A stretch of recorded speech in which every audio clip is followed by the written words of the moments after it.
Regardez dès maintenant dans le projet Front News, explosion à Moscou, des dizaines de drones attaquent la capitale de la Fédération de Russie, des frappes au Tatarstan, des installations militaires en feu. Offensive des forces armées ukrainiennes 2026. Déjà 400 km² repris dans le sud, et ce n'est que le début. Et en plus, ce missile ukrainien deviendra un mauvais présage pour Poutine. Désormais, il n'y a pas que les flamants roses. Regardez dès maintenant des images brûlantes, intenses et enflammées du front. Bonjour à tous, je suis Vladimir Timochenko. Et nous commençons tout de suite avec le sujet principal. Moscou sous attaque de drones. Des drones bienveillants, au moins une vingtaine, ont attaqué des sites militaires sur le territoire de la capitale russe. Et ces mêmes drones inconnus ont également attaqué le Tatarstan russe. L'une des principales stations de pompage de pétrole de Kaleikina a été touchée et un incendie s'est déclaré sur son territoire. Nos journalistes vous raconteront et vous montreront tous les détails. Explosion lumineuse au Tatarstan. Des invités dans la capitale de la Fédération de Russie. Le drone est en vol. C'est la première fois que je le vois. Et on assiste à un blackout total et qui semble sans fin, dans la ville de Belgorod.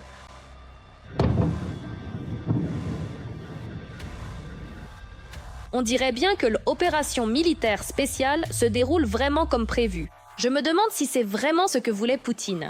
Tout voleur mérite sa place en prison, mais il y a pourtant quelques nuances à considérer. Des explosions là où on ne s'y attendait vraiment pas. 1200 km de la frontière avec l'Ukraine. Le Tatarstan, l'une des principales régions pétrolières de Russie, a été frappé par des drones. Oh, là-bas aussi ça brûle. Il s'agit de la station de pompage pétrolier de Kaleikinskaya, l'un des nœuds clés du système de pipeline russe. C'est l'une des principales stations de pompage pétrolier sur le territoire de la Fédération de Russie qui assure respectivement le pompage et le tri des produits pétroliers pour leur transport ultérieur par l'oléoduc Droujba. Autrement dit, c'est un élément clé de l'oléoduc Droujba. À Belgorod aussi, l'ambiance est particulière et apparemment, elle ne plaît pas vraiment aux habitants locaux. C'est juste une ombre errante dans la ville. Moscou est la ville où sont prises des décisions importantes. Une ville qu'on assurait depuis des années être hors de portée, et maintenant, de plus en plus souvent, des drones apparaissent dans le ciel au-dessus de la capitale. Moscou est paralysé, le ciel est fermé. Une centaine de drones des forces armées ukrainiennes ont transformé la capitale du Mordor en zone de panique. Et tandis que les drones imposent leurs lois en Russie, l'Ukraine continue de recevoir le soutien de ses alliés. Cependant, ce n'est qu'en 2026 que l'Allemagne prévoit de livrer le système de missiles anti-aériens Iris-T et le système de défense aérienne Skyranger 35. On peut dire que l'Allemagne est un partenaire clé sur le plan militaire et technique pour les forces de défense ukrainiennes. Il convient de noter les livraisons de systèmes de missiles antiaériens en provenance de Norvège. Il s'agit ici des systèmes de défense antiaérienne NASAMS, une technologie de pointe conçue pour intercepter diverses menaces et mondialement réputée pour être l'un des dispositifs les plus performants et efficaces au monde. Mais l'Ukraine ne fait pas que recevoir des armes de ses alliés, elle élargit également sa coopération dans la production d'armements. Récemment, la France a annoncé l'élargissement de son partenariat avec l'Ukraine dans le domaine de l'utilisation des drones. Je suis également venu à Kiev pour essayer de travailler avec le ministère de la Défense dans des domaines très innovants, comme les drones. Je pense que nous reviendrons encore sur cette question. Il est vraiment nécessaire de construire un véritable partenariat stratégique sur les drones dans des délais très courts. Cette année, l'Ukraine recevra environ 10 000 drones d'attaque. Tout cela est le fruit d'une production conjointe ukraino-allemande. Et d'ici la fin de l'année, il est prévu d'ouvrir encore 10 entreprises communes similaires. Nous achetons déjà tout ce que nous pouvons en matière de drones. Nous formons déjà nos soldats et nous allons chaque jour perfectionner nos efforts pour être meilleurs dans le domaine des drones, car cela fait partie de l'avenir, de la guerre du futur, et en réalité, c'est déjà le présent. L'Ukraine augmente rapidement sa propre production d'armements et de drones. L'une des réussites technologiques les plus impressionnantes et remarquables est sans aucun doute la conception et le développement intégral de sa propre gamme de missiles de croisière baptisée Flamingo.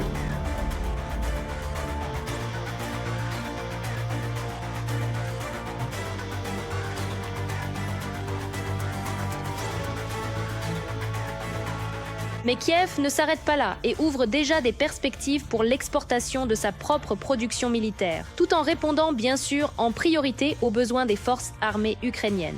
La principale direction de cette coopération concerne les pays baltes, l'Europe du Nord, l'Allemagne et le Royaume-Uni. Les pays européens et les États-Unis sont intéressés par l'élargissement de la coopération militaro-technique avec la partie ukrainienne. Il est également remarquable de constater l'expansion du marché des armes ukrainiennes, en particulier des drones. Personne ne sait combien de temps la guerre va encore durer. Une seule chose est claire, la Russie de Poutine n'atteindra jamais ses objectifs. Les forces armées ukrainiennes chasseront à coup sûr les invités indésirables de leur terre natale.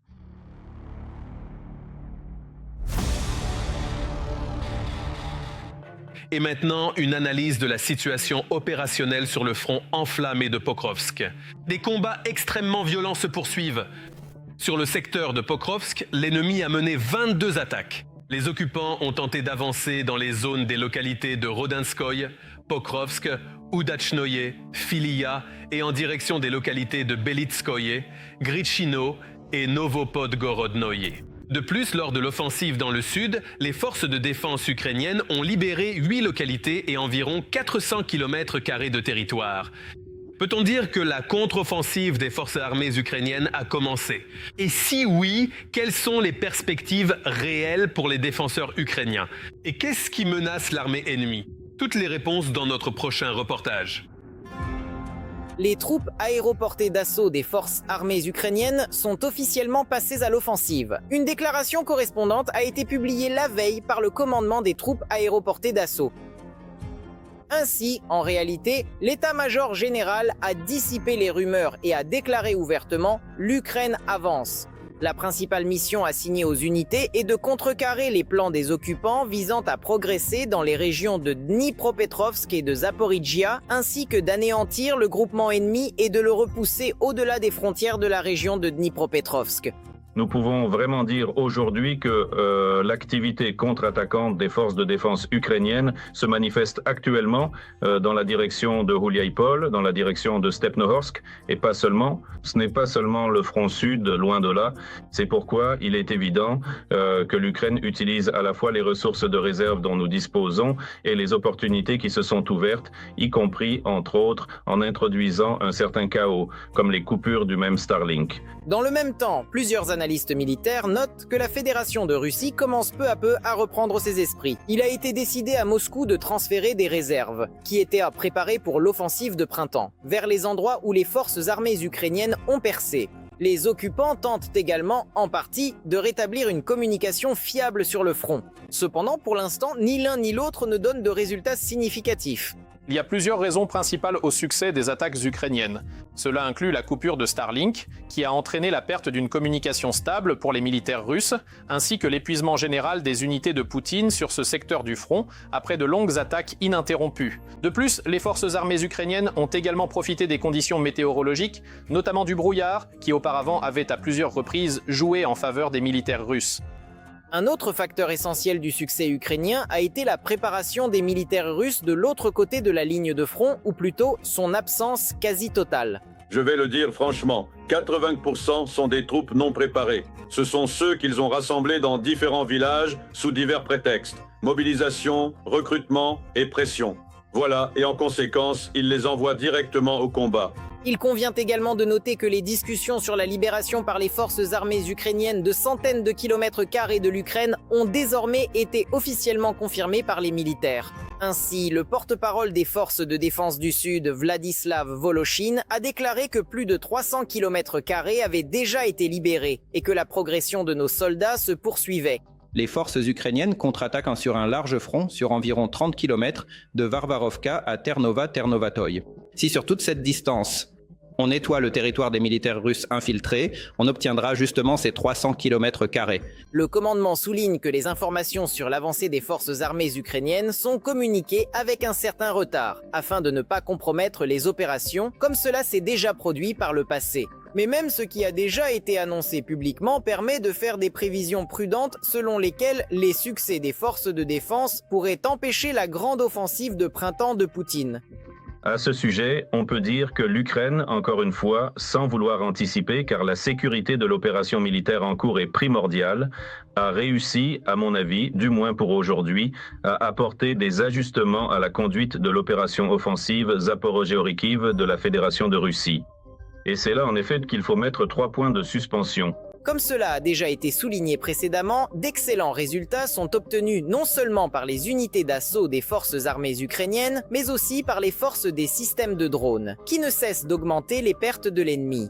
Et le fait que les occupants soient contraints de battre en retraite a également permis de dissiper un autre mythe sur la Fédération de Russie. Les gens, là-bas aussi, finissent par manquer. S'il les avait vraiment, il aurait déjà lancé un autre demi-million de soldats qu'ils n'ont pas sur tous les fronts. Et il serait déjà entré à Pokrovsk, et il serait déjà entré à Goulaïpol, et à Zaporizhia, oui, il aurait avancé. Mais cela ne s'est pas produit. C'est-à-dire qu'il ne limite pas ses ressources quelque part. Il ne les cache pas, comme beaucoup le disent. Alors pourquoi donc? Il n'y en a tout simplement pas de près en réalité. D'ailleurs, le commandant en chef Oleksandr Syrski a également confirmé dans une interview au Monde que la guerre en Ukraine est sortie de l'impasse. Selon l'état-major, le front a commencé à reculer et ces derniers jours, il y a jusqu'à une 50aine d'affrontements quotidiens dans les directions de Goulaïpol et d'Alexandrovsk. Et maintenant, nous nous déplaçons vers le secteur de Kostiantynivka du front. L'ennemi devient féroce ici aussi. Dans la direction de Kostiantynivka, les occupants ont attaqué aujourd'hui à 13 reprises les positions de nos défenseurs près de Pleshchevka, Sofiivka et en direction d'Ilinivka, Kostiantynivka et Stepanivka. Un affrontement est toujours en cours. Il y a exactement 4 ans, la Russie a lancé une invasion à grande échelle de l'Ukraine. Et qu'a donc réussi à accomplir Poutine pendant tout ce temps ? Eh bien, à part le fait que le dirigeant du Kremlin a personnellement envoyé à la mort ou à la mutilation 1 260 000 de ses compatriotes. Regardez notre prochain reportage et tirez-en les conclusions qui s'imposent. 2 ou 3 semaines, et tout devait être terminé. En conséquence, aujourd'hui, 24 février 2026, cela fait exactement 4 ans depuis le début de l'invasion à grande échelle de l'Ukraine par les troupes d'occupation du Kremlin. J'ai pris la décision de mener une opération militaire spéciale. Cette guerre est devenue la plus sanglante et la plus destructrice de l'histoire de la Russie et de l'Ukraine depuis la fin de la Seconde Guerre mondiale. En 4 ans, la Fédération de Russie a perdu plus de personnes que dans toutes les guerres et conflits réunis depuis l'existence de ce pays agresseur. Et chaque année, le nombre de Russes tués ou mutilés en Ukraine ne cesse d'augmenter, tandis que les territoires conquis par le Kremlin sont dérisoirement petits comparés aux pertes humaines. Bien qu'en 2025, ils aient réussi à mobiliser et à appeler sous les drapeaux 406 000 personnes, leurs pertes totales, y compris les tués et les blessés, se sont élevées à environ 418 000 soldats. L'année 2025 a été la première depuis le début de la guerre où les pertes de l'armée russe ont dépassé le nombre de nouvelles recrues. Les pertes augmentent, tandis que la quantité de territoires conquis ne fait que diminuer. Pendant toute l'année dernière, le Kremlin n'a conquis que moins d'1% du territoire ukrainien, alors que rien qu'en février 2026, les forces armées ukrainiennes ont déjà repris plus de 300 km². Les choses ne se passent pas si simplement pour les Russes. Ils sont confrontés à une résistance extrêmement acharnée et sérieuse de la part des forces armées ukrainiennes, et même au fait que les forces ukrainiennes sont en train de mener activement, de leur propre côté et à leur tour, des actions offensives d'envergure. Depuis février 2022, la Russie a réussi à infliger de sérieux dégâts à l'infrastructure énergétique de l'Ukraine. Cet hiver a été le plus froid et le plus sombre pour les Ukrainiens, mais il ne les a pas brisés. À son tour, l'Ukraine a également mené des frappes massives contre les infrastructures énergétiques russes, de Belgorod à Smolensk. Les Russes ont eux aussi ressenti ce que sont les coupures de courant.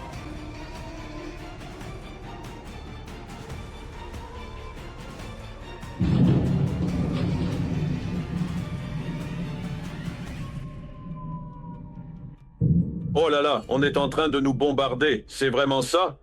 On nous bombarde? Je ne sais pas. Rien que l'année dernière, en Russie, au moins 25 des 38 plus grands sites énergétiques ont été endommagés par des drones ukrainiens. En plus de cela, l'hiver rigoureux a montré que le secteur du logement et des services communaux russes est dans un état déplorable et que tout l'argent va uniquement à la guerre, pas aux réparations. Il y a un sous-investissement monstrueux dans le secteur du logement et des services communaux et un sous-investissement tout aussi monstrueux dans toutes les structures énergétiques. C'est-à-dire que chez nous, de temps en temps, lorsqu'il y a des accidents dans certaines localités, c'est seulement à ce moment-là qu'on découvre soudain qu'il existe là-bas une centrale thermique qui n'a pas été réparée depuis l'époque soviétique ou autre chose du même genre. Pour rénover le secteur du logement et des services communaux, il faudrait investir environ 10 000 milliards de roubles dans l'infrastructure russe. C'est exactement la somme que le Kremlin a dépensée en 2025 pour financer la guerre en Ukraine. Les Russes ont également commencé à ressentir qu'ils payaient eux-mêmes pour la guerre en Ukraine car les prix ont commencé à augmenter de façon monstrueuse en Russie. Alors, les amis, par quoi commence-t-on cette nouvelle année 2026?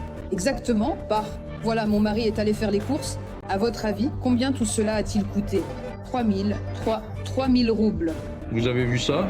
En août maintenant, même le chocolat est caché dans des boîtiers comme ça parce que les prix ont littéralement explosé. C'est déjà 139 roubles. Les gens sont poussés à voler. Fin septembre de l'année dernière, le ministre russe des Finances, Siluanov, a expliqué la hausse de la TVA de 20 à 22% par la lutte contre l'inflation.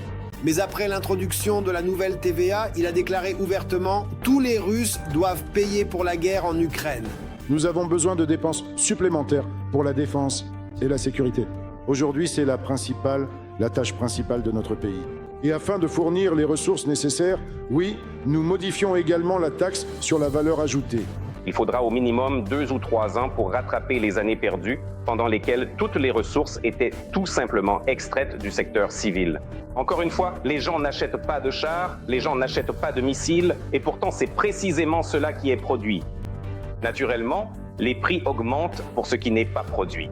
Les sanctions internationales et l'interdiction de vendre des hydrocarbures, les frappes contre l'industrie du raffinage du pétrole, le déficit budgétaire, la hausse des prix, les pertes colossales de la population masculine ainsi que l'augmentation du banditisme causé par les soi-disant héros du SVO de retour, tout cela ne constitue qu'une partie des problèmes que la Russie a rencontrés après avoir attaqué l'Ukraine. En réponse, depuis 2014, la Russie a occupé moins de 20% du territoire ukrainien, devenant ainsi un paria sur la scène internationale. Et maintenant, une analyse de la situation opérationnelle sur le front du secteur d'Alexandrovsk. Le monde russe continue ici aussi de détruire, de tuer et de mutiler. Dans le secteur d'Alexandrovsk, les unités ukrainiennes ont repoussé 6 attaques des occupants dans les zones des localités. Stepovoy, Kalinovskoye et Ternovoy et en direction de Novozaporodje. Les zones des localités de Pokrovskoye et Prozianoye ont été frappées par une attaque aérienne. Une percée dans la construction de missiles. Les ingénieurs ukrainiens ont créé un missile balistique. Et désormais, les forces armées ukrainiennes n'ont plus besoin d'obtenir des autorisations extérieures pour utiliser cette arme sur le territoire de la Fédération de Russie. La situation est similaire avec le missile Flamingo, qui prouve son efficacité exceptionnelle dans la destruction de cibles à l'arrière de l'ennemi. D'ailleurs, des ingénieurs britanniques ont également rejoint le processus. La Russie, prépare-toi, voici les détails. Le missile ukrainien que craignent aujourd'hui non seulement nos ennemis, mais aussi, en raison de sa précision et de son faible coût de production, même les partenaires de Kiev s'en méfient.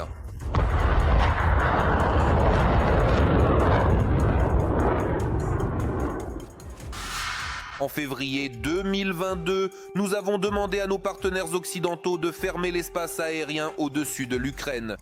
En février 2026, c'est déjà l'Europe qui demande à l'Ukraine de partager son expérience unique. Comment faire cela soi-même?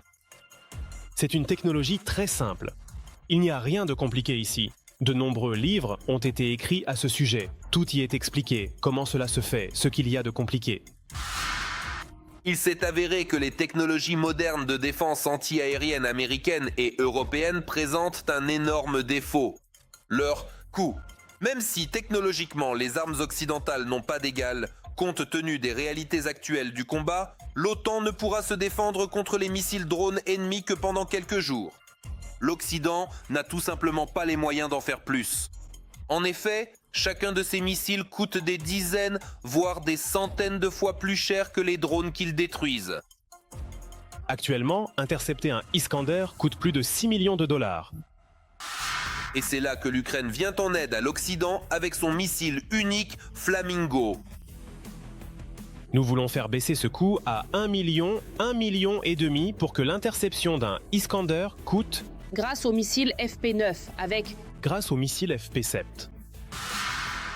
Le Flamingo ukrainien démontre déjà une efficacité et une précision sans précédent en attaquant des cibles stratégiques en Russie. Développé en un temps record, ce missile est devenu un nouveau casse-tête pour Poutine et ses généraux. Puisque le développement est entièrement national, les forces armées ukrainiennes n'ont pas besoin d'autorisation. Ils peuvent frapper avec le Flamingo où ils veulent et où c'est nécessaire. Le seul problème auquel nos développeurs doivent faire face, c'est la montée en échelle. Pour l'instant, il n'est pas possible de produire chaque mois une quantité suffisante de missiles pour les forces armées ukrainiennes. C'est une arme stratégique. Malheureusement, une arme stratégique ne peut pas, à ce jour, être achetée ou lancée comme des petits pains chauds, pas dans les mêmes quantités que ce qui se passe avec les FPV. Pour que tout le monde puisse déjà voir l'effet et qu'il atteigne chaque foyer, mais d'après les missions qui ont été réalisées jusqu'à présent, nous voyons qu'elle répond pleinement aux objectifs que nous lui avions fixés. Pour l'instant, il n'y a pas assez de missiles nationaux pour frapper toutes les cibles sur le territoire russe, et nos partenaires occidentaux doivent aussi nous aider à cet égard. Ainsi, le Royaume-Uni développe un nouveau missile balistique de frappe en profondeur pour l'Ukraine. Nous pouvons affirmer que nous parlons principalement d'un missile dont la production peut être rapidement augmentée et qui représente un investissement relativement faible puisque le gouvernement britannique insiste sur le fait qu'il doit s'agir d'un atout rentable, c'est-à-dire qu'il répondra aux exigences actuelles, étant donné que les forces armées disposent de nombreux atouts de ce type et qu'ils ne doivent pas être trop coûteux. En conséquence, la Grande-Bretagne a annoncé un concours pour le développement accéléré de missiles balistiques dans le cadre du projet Nightfall. Conçu pour les opérations de combat dans des environnements à haut risque et à fortes interférences électromagnétiques. Le missile britannique moderne pourra être lancé depuis différentes plateformes, effectuer une série de tirs et quitter sa position en quelques minutes. Le système sera équipé d'une ogive hautement explosive de 200 kg. Il se distinguera par une grande précision et une portée allant jusqu'à un demi-millier de kilomètres. 500 km. Cela couvre entièrement tout le territoire temporairement occupé de l'Ukraine. Cela couvre également une partie importante du territoire européen de la Fédération de Russie. Et à cette profondeur, l'ennemi place aussi bien ses états-majors de haut niveau, c'est-à-dire du niveau brigade jusqu'au niveau division, ainsi qu'au niveau armée et groupe de forces. Ce sont également des centres logistiques très importants. Autrement dit, ce sont des lieux de concentration de carburant, de lubrifiants et de dépôts de munitions. En combinaison avec le Flaming ukrainien, le missile britannique peut sérieusement réduire l'envie du Kremlin et de Poutine en personne de poursuivre leur offensive. Au lieu de lancer des frappes de missiles sur des villes ukrainiennes pacifiques, le maître du bunker devra se contenter de se défendre sans fin contre les missiles des forces armées ukrainiennes. La quantité et l'intensité du travail de nos forces de sécurité, utilisant des drones d'attaque, y compris contre des cibles stratégiques, épuise les forces de la défense anti-aérienne de l'ennemi. Et la combinaison de l'utilisation d'armes balistiques et de drones d'attaque peut déjà porter un coup ciblé à certains sites critiques pour l'ennemi. Et la suite ne fera qu'empirer, du moins pour le Kremlin. Les développeurs ukrainiens promettent d'atteindre d'ici la fin de cette année les volumes de livraison de missiles balistiques nécessaires aux forces armées ukrainiennes, tout en créant parallèlement de nouveaux types d'armes de pointe. Pour cette année, il s'agit de la balistique, et dans 2 ou 3 ans, ce sera la création d'un bouclier anti-balistique de défense aérienne au-dessus de toute l'Europe.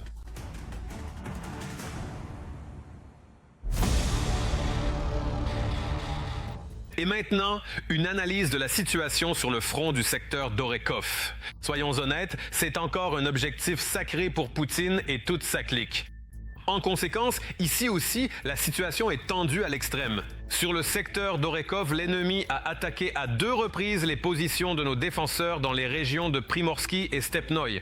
Les zones des localités de Tavricheskoye, Kamichevaka et Veselianka ont été frappées par une frappe aérienne avec des bombes aériennes guidées. Le Kremlin prépare une nouvelle vague de mobilisation. Cette fois, il compte envoyer de force 2 millions de réservistes russes au front. Est-ce vraiment réalisable? Et cette nouvelle chair à canon de Poutine est-elle capable de changer la situation sur le champ de bataille? Essayons d'y voir clair ensemble. Les Russes refont leurs valises, prennent d'assaut les frontières et fuient massivement les réfis. Et tout cela parce qu'il semble que Poutine ait finalement osé. Une nouvelle vague de mobilisation suivie d'une morgilisation. Cela sera fait, et fait rapidement. Selon un rapport de l'Institut pour l'étude de la guerre, le dictateur russe crée déjà les conditions informationnelles pour rétablir une mobilisation limitée et alterner des réservistes. Ainsi, la Fédération de Russie tente de compenser les pertes colossales subies sur le front. Nous ne nous considérons pas responsables de la mort des gens. En Russie, il existe au total 3 catégories de personnes susceptibles d'être mobilisées. Premièrement, il s'agit des hommes âgés de 18 à 30 ans. Eux, même si le Kremlin le souhaiterait, ne peuvent officiellement pas être envoyés dans la zone des combats. Il y a aussi les citoyens en réserve, ceux qui ont déjà effectué leur service. Mais pour les mobiliser, il faut un décret présidentiel annonçant une nouvelle étape de mobilisation partielle. Ce à quoi le chef du bunker, craignant la colère publique, ne se résoudra pas. Je tiens à vous présenter mes excuses, Mais il existe aussi une 3e catégorie de conscrits dans la Fédération de Russie, les réservistes. Ce sont ces troupes que le Kremlin prévoit de mobiliser au front pour combler les brèches dans ses défenses. Et puis le Kremlin s'est souvenu de ces mêmes réservistes. L'idée m'est venue à l'esprit alors que je m'adressais à un public militaire. En 2015, Poutine crée la soi-disant réserve de mobilisation. Sa population actuelle est de 2 millions d'habitants. Qui sont ces gens ? Il s'agit de personnes ayant servi dans l'armée et possédant des spécialités d'enregistrement militaire. Après avoir accompli leur service militaire, ces spécialistes étaient recrutés dans la réserve où on leur promettait une allocation mensuelle et où, paraît-il, ils ne demandaient rien en retour. Mais ce n'est qu'en apparence. Ils sont payés pour cela.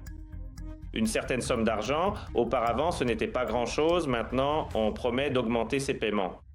En échange, les réservistes s'engagent à participer régulièrement à des exercices militaires et à améliorer leur préparation au combat. On les a appâtés. Désormais, le président a signé une série de décrets à l'automne dernier et en décembre. Le but de ces décrets est que ces réservistes, c'est-à-dire les personnes inscrites dans la réserve de mobilisation, peuvent être envoyées à ce qu'on appelle des rassemblements spéciaux. Mais d'ici 2026, grâce à de simples manœuvres à la Douma russe, la notion de rassemblements spéciaux a été tellement diluée que parmi les réservistes ayant autrefois signé un contrat avec le ministère russe de la Défense, 2 millions de Russes ont été requalifiés en assaillants. Ils l'enverront certainement, non pas seulement pour garder cette base stratégique, le dépôt pétrolier de Velikiye Luki ou un autre endroit, mais ils pourraient tout aussi bien l'envoyer directement sur la ligne de front. Pour une raison très simple, une personne qui se retrouve dans l'armée n'a pratiquement aucun droit. Ils feront ce que la direction voudra. 1. La direction, comme nous le savons, ne veut qu'une seule chose. Toujours de nouveaux contingents de chair à canon envoyés au front. Peut-on envoyer les réservistes au front ? On peut. Peut-on les utiliser pour remplacer ceux qui occupent des postes à l'arrière ? On peut. En principe, les réservistes sont une ressource que l'on peut utiliser dans de nombreux cas. Il n'est pas forcément nécessaire de les envoyer directement au front. On peut les utiliser pour maintenir une tension constante, par exemple aux frontières occidentales, en organisant des exercices militaires. Dans le même temps, comme le soulignent les analystes, la préparation à une mobilisation limitée témoigne d'un manque de nouveaux volontaires. Et voilà que Poutine prend le risque et opte pour une décision impopulaire. Et cela, si je comprends bien, constitue une sorte d'expérience. Une expérience visant à comprendre comment les personnes, c'est-à-dire les membres de cette réserve de mobilisation, vont réagir, comment l'opinion publique va réagir, et ainsi de suite.